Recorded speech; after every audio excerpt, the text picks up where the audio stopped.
Burning topic. బంగ్లాదేశం తగలబడుతోంది. ప్రధానమంత్రి పారిపోయారు. Army ఉక్కు పిడికిల్లో చిక్కుకుంది బంగ్లాలో సగటు జన జీవితం. మళ్ళీ బంగ్లాదేశ్ ముఖ చిత్రం ఎందుకిలా ఎర్రబారుతోంది? రిజర్వేషన్ లొల్లి చల్లారిన తర్వాత మళ్ళీ మంటలు ఎందుకు ఎగబాకినట్లు? షేక్ హసీనా కుర్చీకి ఎర్త్ పెట్టింది ఎవరు? బంగ్లా కోట రహస్యమేంటో తేలుద్దాం ఇవాల్టి బర్నింగ్ టాపిక్ లో.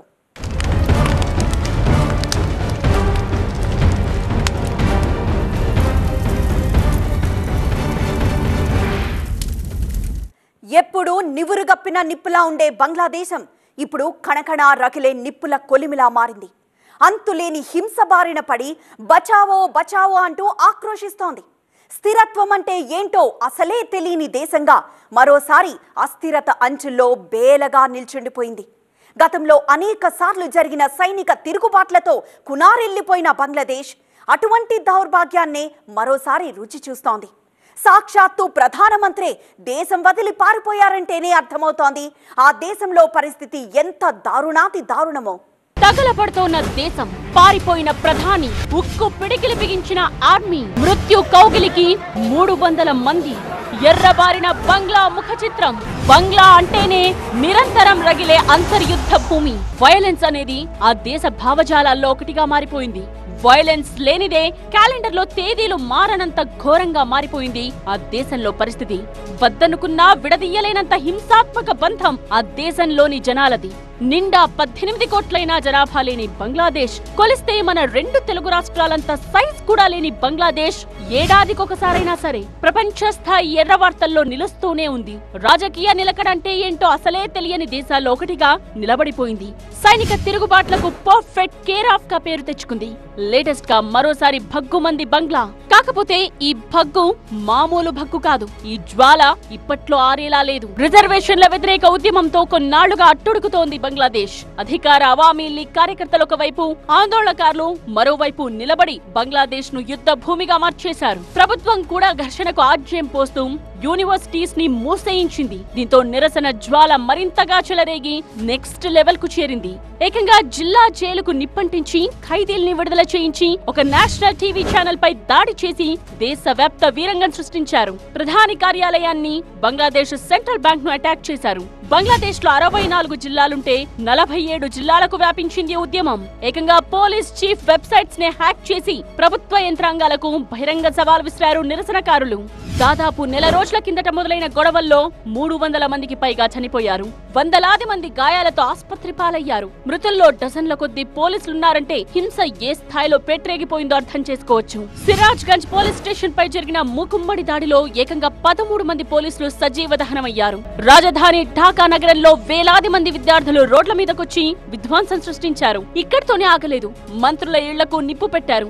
ఎక్కడికక్కడ దుకాణాలకు నిప్పు పెట్టారు. ప్రభుత్వ వ్యతిరేక విధ్వంసకాండలో పెద్ద ఎత్తున ప్రైవేట్ ఆస్తులు, కార్యాలయాలు కూడా కాలిబురదయ్యాయి. ఆందోళనకారులను చెదరగొట్టేందుకు టియర్ గ్యాస్, స్టన్ గ్రెనేడ్స్ ప్రయోగించినా ఫలితం లేదు. పరిస్థితి చేయి దాటిపోవడంతో దేశవ్యాప్తంగా కర్ఫ్యూ విధించింది హసీనా ప్రభుత్వం. స్టూడెంట్ యూనియన్స్, యూనివర్సిటీలు, దాంతోపాటుగా బంగ్లాదేశ్ నేషనలిస్ట్ పార్టీ అంటే బంగ్లాదేశ్ అవామీ లీగ్ పార్టీకి వ్యతిరేకంగా ఉన్న బంగ్లాదేశ్ నేషనలిస్ట్ పార్టీ వీళ్ళందరూ ఒక జతగట్టారు. దానికి తోడు ఆర్మీ జనరల్ కూడా కొద్దిగా ప్రజల వైపు, స్టూడెంట్స్ వైపే మొగ్గు చూపటం జరిగి అవామీ లీగ్ ప్రెసిడెంట్ అయిన షేక్ హసీనా గారు, నిన్నటి వరకు బంగ్లాదేశ్ ప్రధానమంత్రిగా ఉన్న షేక్ హసీనా గారు తన బంగ్లాని విడిచి ప్రైమ్ మినిస్టర్ రెసిడెన్స్ని పారిపోవాల్సిన అగత్యం, పారిపోవాల్సిన అవసరం ఏర్పడింది. గతంలో ఎన్నోసార్లు హింస ప్రజర్విల్లినా, శాంతి భద్రతలు చేయి దాటినా దేశమంతటా నిరవధిక కర్ఫ్యూ విధించడం ఇదే తొలిసారి. Facebook, WhatsApp, Instagram, mobile internet సర్వీసులపై కూడా ఆంక్షలు విధించింది ప్రభుత్వం. 4G సేవలు నిలిపివేయాలని టెలికాం ఆపరేటర్స్ ను ఆదేశించింది. కానీ విద్యార్థుల ముసుగులో ఉగ్రవాదులే విధ్వంసం సృష్టిస్తున్నారన్న ఆరోపణలతో ఆదివారం దాకా టైంపాస్ చేసింది షేక్ హసీనా ప్రభుత్వం. భద్రతా వ్యవహారాలపై జాతీయ కమిటీ సమావేశాన్ని ఏర్పాటు చేసి తాజా పరిస్థితిని సమీక్షించి ఆందోళనకారులకు గట్టి సమాధానం ఇవ్వాలని, అణచివేతే తమకున్న మార్గమని నిర్ణయించి ఉక్కుపాదం మోపే ప్రయత్నం చేశారు. తమను ఒకప్పటి నిజాం కిరాయి సైన్యమైన రజాకార్లతో పోలుస్తూ హసీనా చేసిన ప్రకటన పుండు మీద కారం చల్లినట్టయింది. అపోజిషన్ లో ఉన్న బంగ్లా నేషనలిస్ట్ పార్టీ, బంగ్లా జమాతీ ఇస్లామీ పార్టీలు కూడా నిరసనకారులకు మద్దతివ్వడం, నిరసనల వెనుక పాకిస్తాన్ ISI ప్రమేయం కూడా ఉందన్న వార్తలు రావడంతో బంగ్లా జ్వాల ప్రపంచ వార్తగా మారింది. పరిస్థితి ఊహకందనంత స్థాయికి చేరి కళ్ల ముందే తమ భవిష్యత్ కనబడేసరికి పలాయనం చిత్తగించారు బంగ్లాదేశ్ ప్రధాని షేక్ హసీనా. దేశాన్ని తమ అధీనంలోకి తీసుకుంటున్నట్టు ప్రకటించారు ఆర్మీ చీఫ్. పారిపోయి పరాయి దేశంలో తలదాచుకున్నప్పటికీ షేక్ హసీనా మీద బంగ్లాలో ఆగ్రహం కట్టలు తెంచుకుంటూనే ఉంది. ఢాకాలోని ప్రధాని నివాసమైన గణభవన్ మీద విరుచుకుపడ్డారు నిరసనకారులు. వేలాది మంది ఒక్కసారిగా భవనంలోకి చొరబడి ధ్వంస రచన సాగించారు. విచ్చలవిడిగా విన్యాసాలు చేస్తూ తమ కోపాన్ని ఆ విధంగా ప్రదర్శించుకున్నారు. వరుసగా 4వ అధికారంలోకి వచ్చి బంగ్లాదేశ్ ని 15 ఏళ్లకు పైగా పాలిస్తోన్న ఉక్కు మహిళగా పేరున్న షేక్ హసీనాకు ఇంత గడ్డు పరిస్థితి ఎందుకు దాపురించింది? ఆమెను తరిమి కొట్టే స్థాయిలో చెలరేగిన విద్యార్థుల కడుపు మంటకు కారణమేంటి? ఎప్పుడో 1971లో అంటే మీ పార్టీ అధికారంలో ఉంది కాబట్టి అవామీ లీగు మీ పార్టీకి మీరు తెచ్చిన రిజర్వేషన్ పనికొస్తుందని చెప్పి మా నోట్లో మట్టి కొడతావేంటి, మా కడుపు కొడతావేంటి అనే ఒక కసితో స్టూడెంట్స్ ఈ ఉద్యమాన్ని స్టార్ట్ చేసిన మాట వాస్తవం. కానీ ఇక్కడ కొసమేర్పు ఏంటంటే పాకిస్తాన్ యొక్క ISI ఇంటెలిజెన్స్, పాకిస్తానీ ఆర్మీ తప్పనిసరిగా బంగ్లాదేశ్లో జరుగుతున్న ఈ స్టూడెంట్ మూమెంట్ని తమకు అనువుగా, తమకు సపోర్ట్గా ఉపయోగించుకోవడానికి ఇండైరెక్ట్గా ఇప్పుడు జరుగుతున్న బంగ్లాదేశ్లో జరుగుతున్న స్టూడెంట్ మూవ్మెంట్కి పాకిస్తాన్ సపోర్ట్ కూడా ఉన్నది అనే ఒక యాంగిల్ తప్పనిసరిగా మనం దీని మీద కూడా పరిశోధన చేయాలి. 1971లో బంగ్లాదేశ్ స్వాతంత్ర్యం కోసం జరిగిన యుద్ధంలో అమరులైన కుటుంబాలను ఆదుకోవడం కోసం వాళ్ల వారసులకు 30% రిజర్వేషన్లు ప్రకటించింది హసీనా సర్కార్. ఈ నిర్ణయాన్ని వ్యతిరేకిస్తూ ఒక్కసారిగా భగ్గుమంది బంగ్లా విద్యార్థి లోకం. రిజర్వేషన్లు రద్దు చేయాలని, ప్రతిభ ఆధారంగానే ఉద్యోగాల భర్తీ చేయాలని ఆందోళనకు దిగారు. చర్చిద్దాం రమ్మని ప్రభుత్వం ఆహ్వానించినా ససేమీరానేశారు. నెల రోజుల పాటు జరిగిన నిరసనలో ఏకంగా 200 మంది చనిపోయారు. శాసనోల్లంఘన ఉద్యమానికి పిలుపునివ్వడంతో ఆదివారం చెలరేగిన మలిదశ హింసకు మరో 100 మంది మృత్యువాత పడ్డారు. ప్రధాని హసీనా రాజీనామా చేయాలని, లేదంటే పోరాటం తీవ్రతరం చేస్తామని హెచ్చరించారు. చేసేది లేక దేశం వదిలి పారిపోయారు బంగ్లాదేశ్ ప్రధాని షేక్ హసీనా. ప్రస్తుతం సైనిక పాలన కిందకు చేరిన బంగ్లాదేశ్ లో హింస తగ్గుముఖం పట్టేదెప్పుడు? మళ్లీ ప్రజా ప్రభుత్వం ఎప్పటికీ ఏర్పడుతుంది? ఇది $1 మిలియన్ సందేహం. 53 ఏళ్ల కిందటి విముక్తి పోరాటం బంగ్లాదేశ్ ను ఇప్పుడెందుకు ఉడికిస్తోంది? అక్కడి రిజర్వేషన్ ఉద్యమం వెనక ఉన్న రహస్య శక్తులు ఎవరు? వీళ్లను నియంత్రించడంలో షేక్ హసీనా ఎందుకు ఫెయిల్ అయ్యారు? ఆమె పొలిటికల్ జర్నీలో ఇటువంటి గడ్డు పరిస్థితులు ఇంకేమైనా ఉన్నాయా? బంగ్లాదేశ్ విషయంలో అప్పుడు ఇప్పుడు భారతదేశం పోషిస్తున్న రోల్ ఏంటి? ఇవన్నీ అంతుబట్టని ప్రశ్నలు. ఇంతకి మించిన పరమ సందేహం ఏంటంటే షేక్ హసీనాకు తెలియకుండానే ఆమెను వెంటాడుతున్న రహస్య శత్రువు ఎవరు అనేది. కోటా పెట్టిన మంట, భగ్గున మండిన బంగ్లా, అర్ధ శతాబ్దం నాటి జ్ఞాపకం పీడించిందా? హసీనా ప్రభుత్వమే ఎందుకు శాపగ్రస్తం? జ్వాలను రగిలించిన రహస్య శక్తులెవరు? 1947లో భారతదేశం విడిపోయినప్పుడు బంగ్లాదేశ్ తూర్పు పాకిస్తాన్ గా ఉండేది. తమ భాష, సంస్కృతి పాకిస్తాన్ కి పూర్తి విరుద్ధం కావడం, తమపై పాకిస్తాన్ ఆధిపత్యాన్ని కొనసాగించడం అప్పట్లో బంగ్లా జనం గుండెల్ని రగిలించి విప్లవ మంటలు పుట్టించింది. ఇప్పుడు ప్రధానిగా ఉన్న షేక్ హసీనా తండ్రి షేక్ ముజిబుర్ రెహమాన్ నేతృత్వంలో అప్పట్లో బంగ్లాదేశ్ విముక్తి పోరాటం జరిగింది. భారత ప్రభుత్వం తరపున ప్రధాని ఇందిరాగాంధీ సంఘీభావం తెలిపి సైన్యాన్ని పంపి సాయం చేశారు. దీంతో పాకిస్తాన్ ఓడిపోయి స్వతంత్ర బంగ్లాదేశ్ ఆవిష్కృతమైంది. మరుసటి సంవత్సరమే కొత్త రాజ్యాంగం రాసుకుని తమకంటూ ఒక రిజర్వేషన్ విధానాన్ని తెచ్చుకుంది అప్పటి అవామీ లీగ్ ప్రభుత్వం. 1971లో ఎప్పుడైతే బంగ్లాదేశ్ కి స్వతంత్రం వచ్చిందో ఫౌండర్ బంగబంధు ముజిబుర్ రెహమాన్కి భారతదేశం మీద అతి గౌరవం. వాళ్ళు వచ్చిన దేశం మనమే ఇచ్చామని ఆ గౌరవం మర్యాద ఉండేది. ఆయన చంపేశాక 75లో మళ్ళీ 96 వరకు 21 సంవత్సరం భారతదేశానికి బంగ్లాదేశ్కి మంచి సంబంధం లేదు, చెడిపోయింది చాలా వరకు. 96లో మళ్ళీ ఫస్ట్ టైం షేక్ హసీనా ప్రధానమంత్రి అయ్యాక మళ్ళీ మంచి సంబంధాలు 2001 వరకు వచ్చినాయి. 56% ప్రభుత్వ ఉద్యోగాల్ని రిజర్వ్ చేస్తే అందులో 30% స్వతంత్ర పోరాట వీరుల కుటుంబాలకు, 10% మహిళలకు, 10% వెనుకబడిన జిల్లా వాసులకు, 5% ఆదివాసీలకు, 1% దివ్యాంగులకు కేటాయిస్తూ వచ్చింది బంగ్లా ప్రభుత్వం.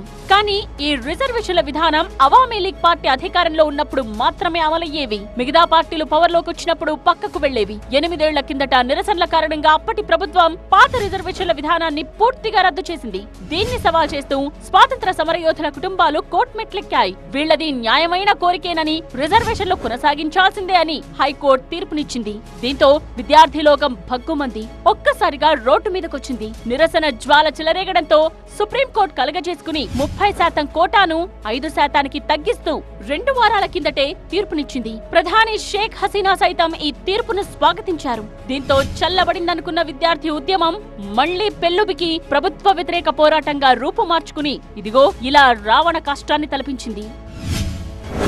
ఎందుకు ఈ ఉద్యమం ఇంత స్థాయిలో సుప్రీంకోర్టు తీర్పు తర్వాత ఎంతగా ఇదైంది అన్నట్టయితే, దీని వెనక విదేశీ శక్తుల ప్రమేయం ఉందా లేదా అని చూసుకున్నప్పుడు, బంగ్లాదేశ్ అశాంతి వెనక పాకిస్తాన్ ఐఎస్ఐ హస్తం ఖచ్చితంగా ఉంది అనేటువంటిది భారతదేశం ప్రత్యక్ష వాదన కాకపోయినప్పటికీ కూడా దొరికినటువంటి ఆధారాల ప్రాతిపదికగా మనం చేయాల్సిన పరిస్థితి.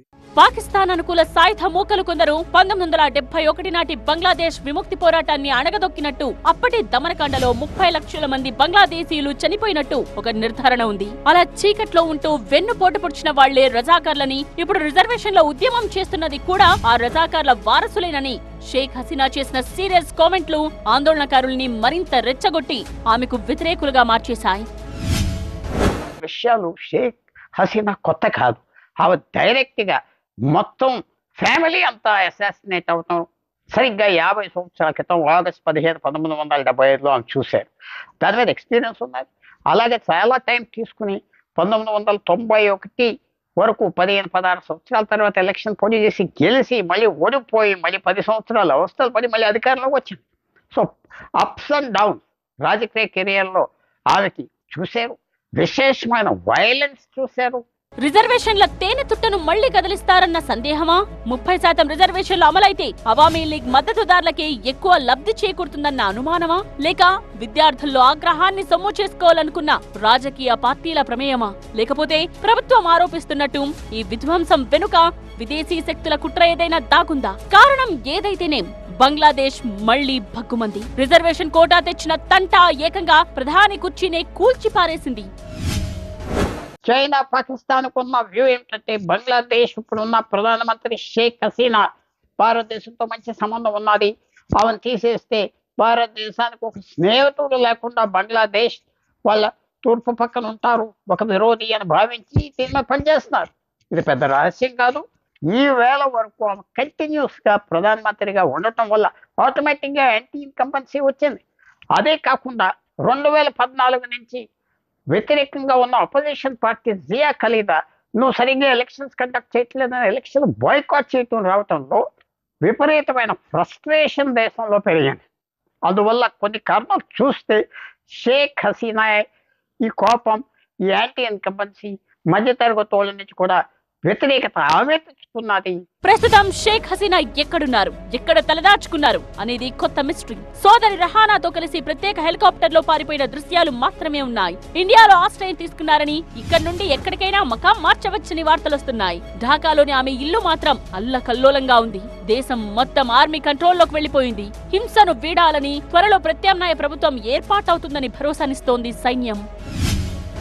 పశ్చిమ బెంగాల్ అతి జాగ్రత్తగా ఉండవలసిన అవసరం ఈ తరుణం.